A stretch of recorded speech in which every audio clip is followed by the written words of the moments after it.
Hello, this is North West Trains. I'm in the office today, and as you can see in front of me, I've started a new project for 2024. I've been meaning to do an N-gauge layout for a while now, and just haven't quite had the time to, well, really the space to do it.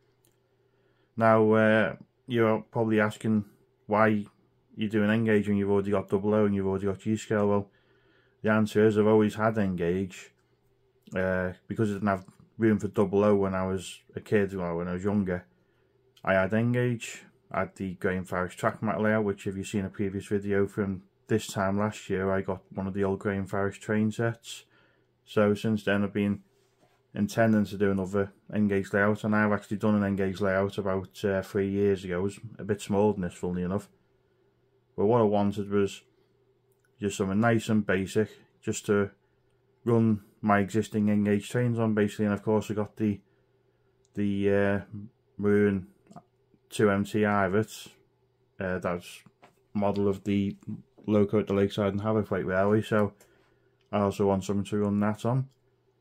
But yeah, it's nice to have something to run the N-gauge stuff on, because like I say, they haven't really been ran for 3 years, apart from the odd little test track here and there. So going to the layout in front of us now, it measures 3 foot 8 inches long. I used my old layout board that I started about 11-12 years ago. So I got it out the loft, and I did originally wanted a longer layout so I could run reasonably sized trains on it. And I was going to go for 5 foot by 2 foot, but then I thought this desk area here that this layout sat on, I still want to be able to do like model making, airbrushing, painting of my other models, and also servicing the 00 gauge locos. So I still want that office, that desk space, if you like. So what I thought was, the shelf behind me, we'll see it another time, it's a bit cluttered at the moment, but the idea is I can put this layout away, I can do other stuff at the same time, so it's not going to interfere. And I've tried to do it so it's reasonably maintenance friendly. I've also done it cheap, because I used the existing baseboard here, the polystyrene, to build up the track work. I had left over in the loft, and this 4mm ply that the track sits on was left over from another job. This cork came from a collection I bought a year and a half ago, so that didn't cost me anything. All the track I already had, so it's apart from 2 curved points, it hasn't cost me anything so far. And of course I got this bridge for Christmas, so straight away I've got a little purpose for it. We have got a middle section here as well that I intend to put in. So the basic idea is we've just got a double track line, sort of inspiration from the lake's coastline, so like Carnforth up towards Barrow-in-Furness, and then Ravenglass, and then so on. So we've got our viaduct, we've got a raised track work over there. We just try and tilt the camera a little bit. So I've got to cut all that back and make an embankment. I haven't decided yet whether I'm going to have the full estuary coming out all along the front here, or whether I'm just going to have a bit of a river coming through the front. I'm not too sure yet.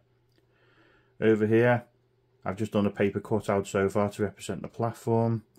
So just a basic platform. We're going to have the footbridge that I bought from Worley going on there as well. And again, these tunnel mounds I already had. So at the back here, we're either going to have a farm or a couple of cottagey houses. Again, I don't know yet whether I'm going to slope a road down the hill, or put another bridge in over there so it take the road across, or just put some sort of tunnel in for the road to go to. So you sort of explain how people get to the station. So yeah, it's all, you know, work it out as I go along, to be honest, which is what I always seem to do. I just need to cut a piece of plywood here, obviously for the platform, so it's a bit short. And I don't know whether to just put maybe just an abandoned piece of track along here, and work it out from there. But anyway, that's the basic idea, so I thought I'd show it off. None of the tracks screwed down yet, apart from a bit on the fiddle yard. So we'll take a little look at that over there now. I'll take the camera off the tripod, and we'll run a few trains. So it's like I say, it's nice to see these trains running, because a few of them I have bought reasonably recently. I got the Pacers probably about 3 or 4 years ago, and they've only been run a handful of times. That Class 37's only been run a handful of times, and considering, I'll show you now, these locos haven't been touched. I haven't cleaned them in any way, or I haven't oiled them. They've literally been stuck in a display case just up there for the last few years. So let's just have a little run round now.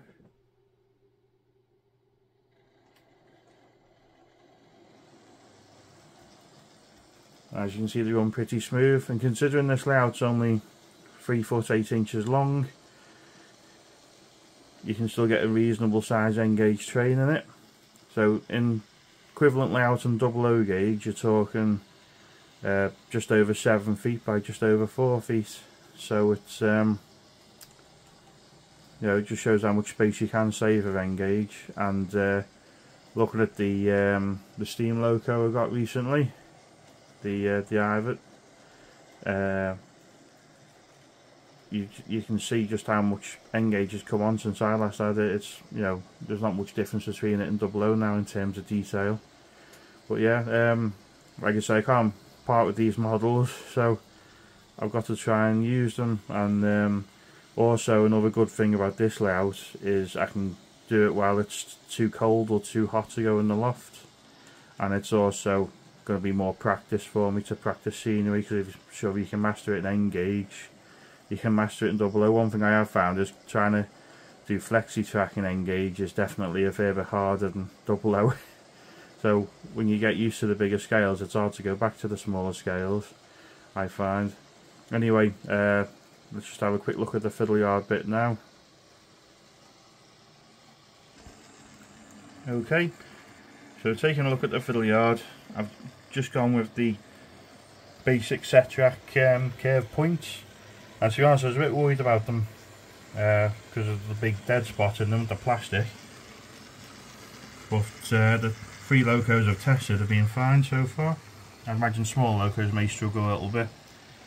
Just zoom in a little touch. So we've basically got outside, we've got the 2-track loop, so we can fit slightly longer trains in here. The inner track, we've just got a point going across here, and the inner track here is enough to fit a pacer in, or a single car DMU. This outer track here will be alright for say like a nuclear flash train, which is where I've got a couple of wagons and 2 locos, or a longer DMU, and that's what I intend to run on this layout. So it sort of does what I need it to do, or will do when it's finished. So and obviously we're going to put a back scene across here as well. So again, I've got to have a look and see what sort of scenery suits for the layout, and figure it out. But I hope you like the idea of it that I've come up with, and if you got any suggestions, as always, please put them in the comments. So we just get a couple of shots of these coming across now. It's I'm not used to filming N-gauge because it's so small. Obviously I have a better camera now than I did back years ago when I tried to film my last N-gauge layout. But yeah, I think once the scenery gets started, this bridge is painted up, it'll look pretty nice.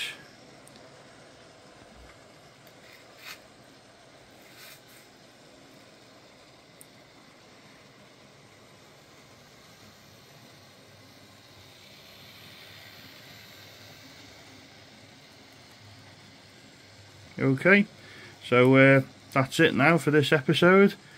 Thank you for watching. Please like, comment and subscribe, and I'll see you on the next one. Bye for now.